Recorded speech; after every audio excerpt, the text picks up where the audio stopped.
Hello, this is Rankid here. This is the part 2 to my part 1 unboxing of the 3DS, and now I'm going to take you through a little tutorial explaining what you should expect when you first turn on your 3DS and what you should do. So let me get my stylus out of the back. Conveniently, why didn't they put it on the right side? So annoying. Okay, so when you first open it, when you first turn on your 3DS, it looks like that. One row, all your software is on it. You can hold down the software and switch it, for priority. To make the layout better, because I have a lot of shit already, and it's just videos. I click up here, and you can change how many you want to see on the screen at once, which is pretty damn useful. That's too small for me, for now, because I don't have anything. I like to keep it at 2 or 3. 3 is better for me, just because I can see everything. You can either drag it or hit the arrows, which is cool. So this is everything. You can see a bunch of trailers that I downloaded off the eShop channel, and all those go in. So there's no sign of making any folders or anything, which is kind of lame. I wish that there was like a folder right here for my trailers and another folder for games, but that's not the case. But I mean, the good thing is that you can swap it around. So the first thing you want to do, after of course going through the Nintendo setup process, which is easy, I'm not gonna explain to you how to do that. So if you don't know how to set up a Nintendo system, you're just a fucking idiot, and you deserve not to play at all. Afterwards, you want to, of course, go into your system settings. You want to make sure everything's awesome before you go and delve into the more consumer entertainment stuff. You want everything right. Here's your internet settings up here, and you'll notice that there's the Nintendo DS connections. For this, you'll recognize it. You'll recognize the screen if you had a DS. You have to set up internet for the DS separately, in addition to setting it up for the 3DS. So that's that. I already set it up both times. Right here is Spot Pass. If you guys don't know what Spot Pass is, well, you should. But for those of you who don't know, if you have it on, if you have Spot Pass automatically on, even during sleep mode, it can stay on. It transfers information between yourself and the network. And then there's Street Pass, which is locally between 3DSs around you. But they both serve the same purpose. One's just internet, and one is not internet. So that's that. Set that up on your own time. Parental controls. If you're buying it for yourself and you don't have kids, you're not buying it for a kid, you just don't have to set anything up. Only go through here if you want to restrict stuff. But you don't have to unrestrict anything. Right here in your other settings, you'll find familiar stuff like calibrating the touch screen, taking time, profile. With the profile, you can choose your favorite game, stuff like that. You can even customize your Mii, which is pretty cool. Mic test, test. And what you first want to do when you get your 3DS is perform the system update. What that does, I'm going to go back to the home screen here. And what that does is it installs the shop channel, where you can go on and download all the free stuff. I'll take you through that in a second. I just want to show you really quick the sleep mode, which is a feature just like the regular DS button. But to put it in sleep mode properly here, to use Street Pass and Spot Pass, you have to press the power button and then close it. And then click this button right here if you just want to turn it off. I leave it in sleep mode all the time because the battery, it's not really an issue if it's on sleep. So that's that. I'm going to go back. I'm going to press, remember it's hard to see here. Remember there's a start, select, and home button. So if I press down here, it's most likely because I'm pressing the home button. Because what it is, just like your Android or your iPhone, it has a version of multitasking. So whatever you're using, whether you're in the shop channel, I might as well go in here first and show you. Good. So weird shop channel. I'm assuming that the first thing that pops up is like the latest stuff. What's unfortunate is that unlike your home screen, you can't click in the right corner and zoom out of all the products. You have to go one by one, which is kind of cumbersome. I don't know. Feels like a chore. Lots of stuff. You got your settings, you know, set up a credit card or use add funds using a 3DS points card. You can rate your titles. What's so cool about rating titles is that, one, you have to have purchased it, and two, you have to have played for at least an hour, which is awesome because that way, like, haters can't just go on and be like, oh, Mario sucks, I give it a 1-star without even fucking playing it, like people do on Amazon and like IGN user reviews and shit like that. Nope. So you're gonna get reliable user reviews right here. You have your wish list, so as you're browsing, just like Steam, if you ever use that, if you're browsing, you can either buy the game or add it to your wish list. You know, you got your search, your charts for most bought game, and recent arrivals, which is cool, news. If you got your DS before July 7th, you can download Excite Bike, which is a remake of the NES Classic, for free, and it's in 3D, so it's cool, and it seems to have a lot brighter colors, which is cool. Zelda, Link's Awakening is a Game Boy Color game.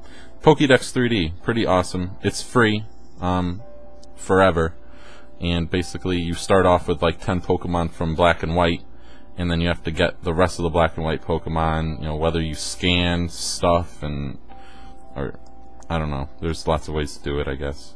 Use Spot Pass or Street Pass. You see you got your Virtual Console, which you have all the Game Boy and Game Boy Color games on there. DSiWare favorites, which takes the best of DSiWare, obviously, which is cool for the people who didn't have a DSi, like me. A bunch of advertisements, categorizes it by 1, 2, 4 players. You got your shovelware like Solitaire and Bejeweled wannabes and stuff like that for the casual gamer. I don't care. Here are your trailers. This is awesome. This has all the trailers from the games announced at E3, which is amazing, and they're like 2.5 minutes long. They're in full 3D and running on the full engine, which is the best way to experience it. So if you think that you saw everything at E3, just wait until you see like the 3D effects in Luigi's Mansion and how beautiful Super Mario looks, because I don't think E3 did the games justice. You have to download these files. So you have to download these files just like you would any game. But on the games released, let's see, like some of them, like Zelda, only has a little bit of information. It has your ratings, like I mentioned before.